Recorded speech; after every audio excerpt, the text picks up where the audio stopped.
What's going on, guys? Welcome to another episode of Smash JT. For those of you that don't know, I used to work in the video game industry at Sony. I was a game tester, I was a game master, and I was a recruiter for a bunch of companies on the west coast of the United States. I worked with Rockstar, Square Enix, tons of other companies. So I know the development cycle of games. I know what goes into this. I've seen the struggles, the failures, the successes, the beginning to the end, and how great it can be when it all comes together.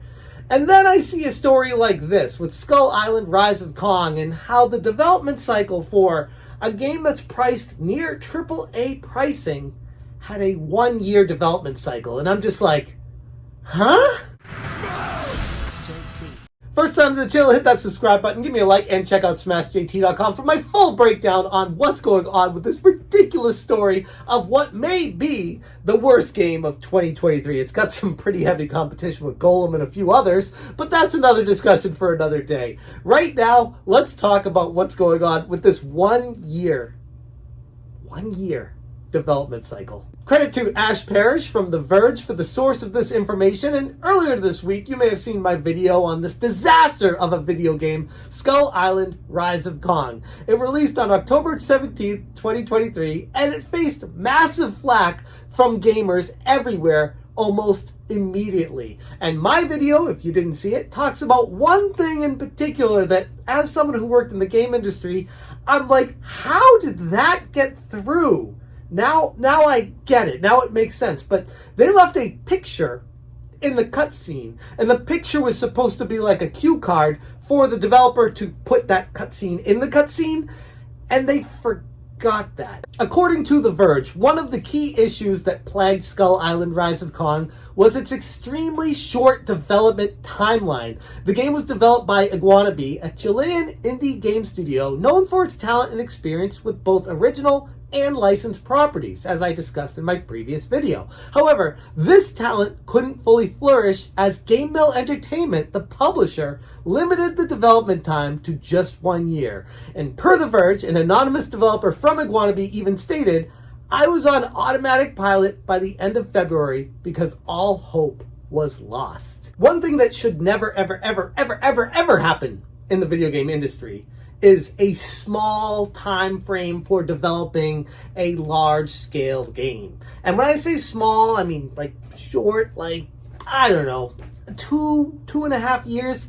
That's pretty short for developing a full-fledged AAA title charging $40 or $50+ for.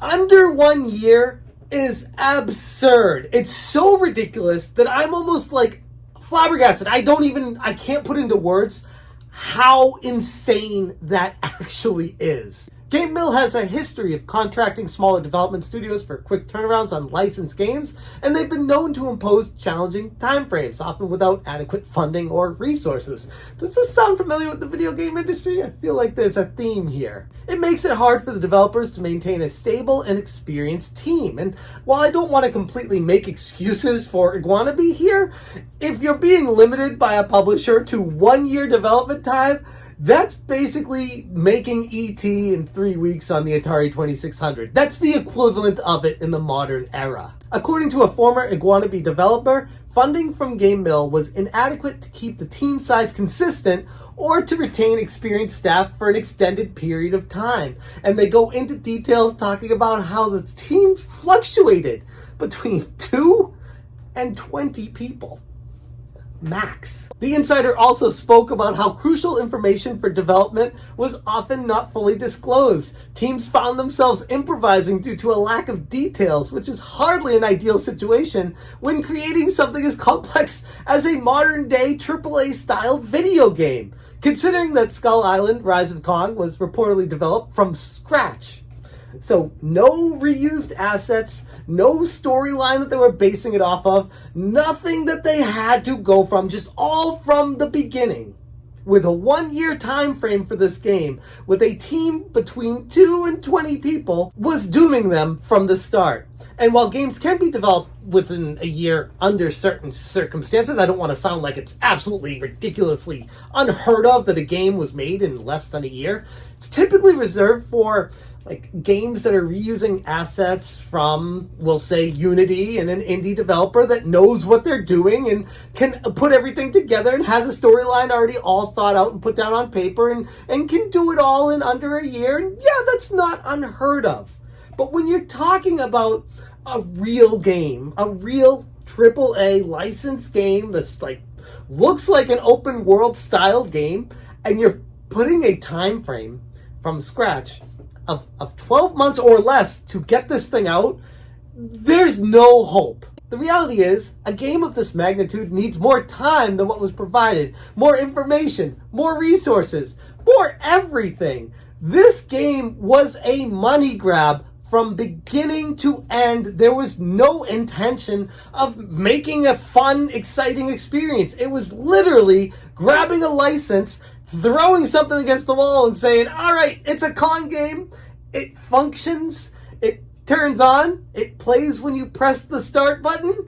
It's a game in the lightest sense of the word, but yes, it is a game. These factors combined making the project doomed from the start. The story behind its failure serves as a lesson about the perils of game development under restrictive and inadequate conditions. But the fact that this publisher had the audacity to charge full price, AAA type prices, we're talking, what is it, $50 on PlayStation 5 and PS4? First off, why is this on PS5? It's not a next generation game. Clearly, it's a money grab. And the fact that they went with that full price trying to fool people using a license of a known commodity like Kong should be a crime in its own right. The fact that this actually happened blows my mind and concerns me for the future of the game industry, because we all remember what happened with E.T. and the Atari 2600. I know it wasn't the absolute failure of the entire video game industry at large when that game came out, but many people point to it as Exhibit A as to why the game industry crashed. And now we see stuff like this starting to happen.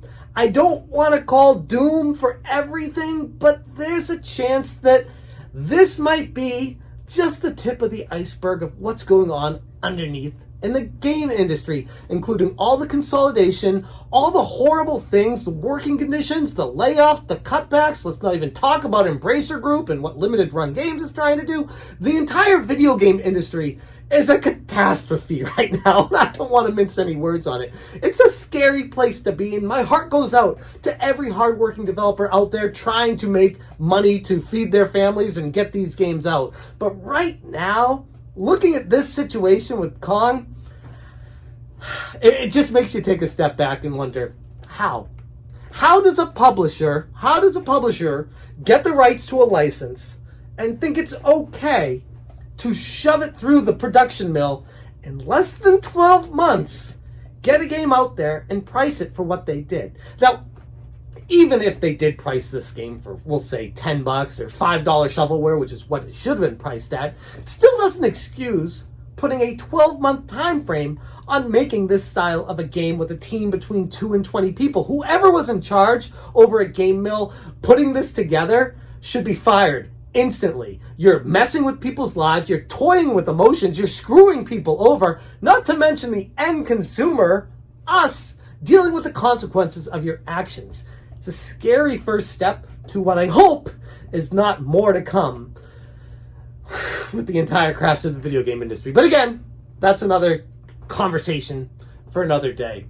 I'm going to leave it there. Thank you so much for watching, and as always, you stay smashing. Smash,